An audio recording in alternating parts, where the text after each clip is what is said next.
This is Autoline Daily, the show dedicated to enthusiasts of the global automotive industry. Last month, Tesla's board proposed a new 10-year pay package for CEO Elon Musk that could eventually be worth $1 trillion. But in order to earn all of that, the board said Musk would need to hit, quote, Mars shot milestones, and that he would get zero unless he meets the goals. However, a new in-depth analysis by Reuters found that Musk can still rake in tens of billions of dollars without meeting most of those targets. Some of the product development goals he must achieve are vaguely written and could earn Musk a big payout without significantly boosting Tesla's profit. For example, there's no requirement that Tesla makes FSD fully autonomous. Instead, it only needs to deliver a, quote, advanced driving system. Musk can earn $26 billion alone from hitting two of the easiest targets along with modest stock growth, which would be more than the next 8 best-paid CEOs combined. There's a lot more detail in Reuters' report, and we'll provide a link if you want to dive deeper.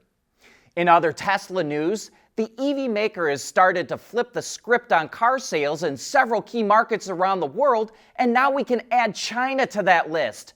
From January to September, Tesla China sold a little over 600,000 vehicles, which includes exports.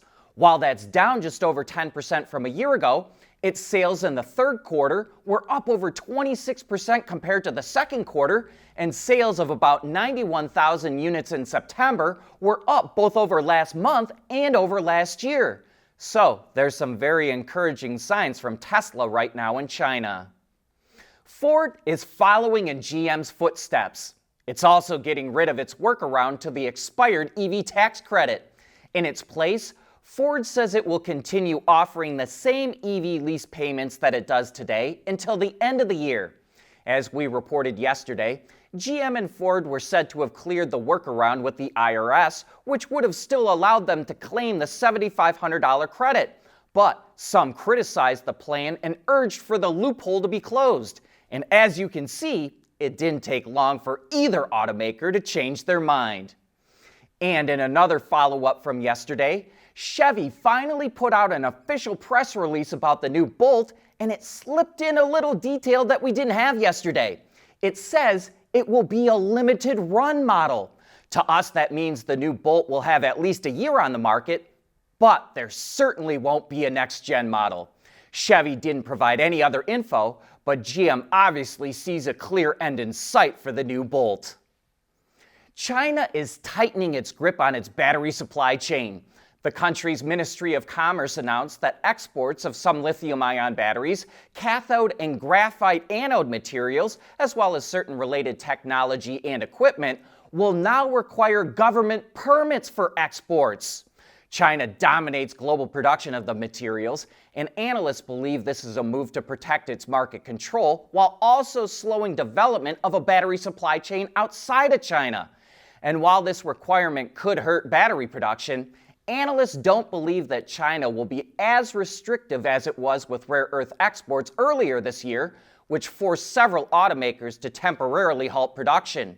And there is a glimmer of hope for battery production outside of China. Check out our interview at the Battery Show with Bob Gallion, one of the people that helped start CATL. He says that the U.S. is working on battery production tech that could leapfrog China. At CSP, we work with OEM engineers across the country on their journeys to lighter, safer, and more eco-friendly vehicles. Learn more at thecsp.com. Ride-hailing company Lyft is adding Robotaxis to its fleet for the first time. The company has reserved hundreds of Robotaxis from Silicon Valley startup Tensor Auto, which will be deployed in Europe and North America starting in 2027. In addition to that, Tensor will install Lyft's platform in all of its vehicles, which will allow owners to offer rides through Lyft's network where Level 4 autonomous technology is available. Financial details weren't revealed, and the companies didn't say exactly where the vehicles will initially operate. Lyft does have partnerships with other companies like May Mobility and Waymo to offer robotaxi rides, but this is the first time it will purchase and own its own fleet of robotaxis.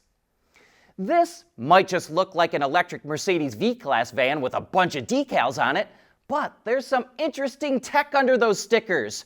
For one, it's testing ways to adapt the megawatt charging system that it developed for heavy-duty trucks into passenger vehicles. It says it will take those findings to develop long-distance vehicles and fleet solutions with short downtimes.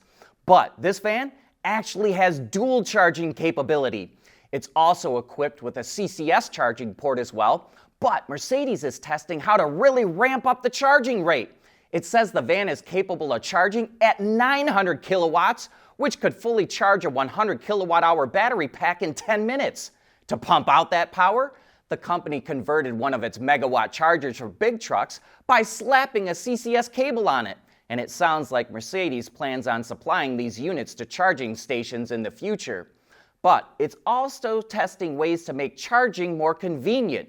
It's looking into inductive charging, which requires no physical connection, and wants to know things like the best place to put the hardware on the vehicles. Automated conductive charging could be another solution as well. There's still a physical connection between the vehicle and charger, but Mercedes is testing how to do that automatically with a charger that pops out of the ground and plugs into the bottom of the vehicle. So, it looks like Mercedes has identified charging time and charging convenience as key aspects of improving the EV ownership experience. Cybersecurity is a growing concern in the auto industry. As we've reported, Jaguar Land Rover was hit with a cyber attack that crippled its operations for more than a month. But it's not the only automaker that's been hit recently. Earlier this week, Renault's UK operations said a hacker stole customer details from a third-party supplier. Stellantis said some customer contact information in Europe has been exposed recently. In Germany, both BMW and Volkswagen had data stolen earlier this year, and some Volvo North America employees had personal data stolen. And this could turn into some scary stuff. According to password manager NordPass, the hackers are testing the maturity of the auto industry's cybersecurity and that they could be gathering data for attacks in the future. The giant supplier Bosch says it's operating a fuel cell truck at one of its plants in Germany for the first time. It's an Iveco truck that's been fitted with Bosch's own fuel cell stack, which gives it a range of up to 800 kilometers or nearly 500 miles. The truck will primarily transport products from the plant and is expected to cover 12,000 kilometers or about 7,500 miles a year. In addition to reducing emissions, Bosch will also take what it learns from the project to further develop its fuel cell system. And that brings us to the end of today's show and this week. Thanks for tuning in, and I hope that you have a great weekend.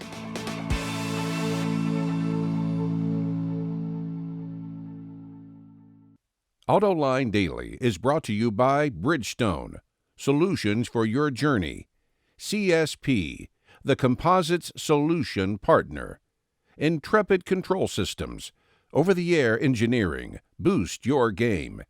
And thanks to the following YouTube and Patreon members.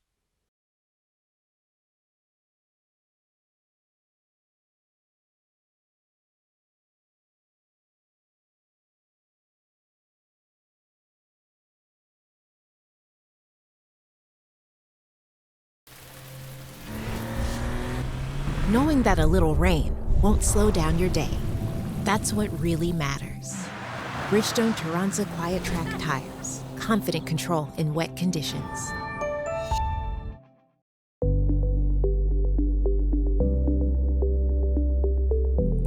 Developing today's vehicles. Issues can happen in an instant. When's the best time to solve a problem? The minute you know you have one.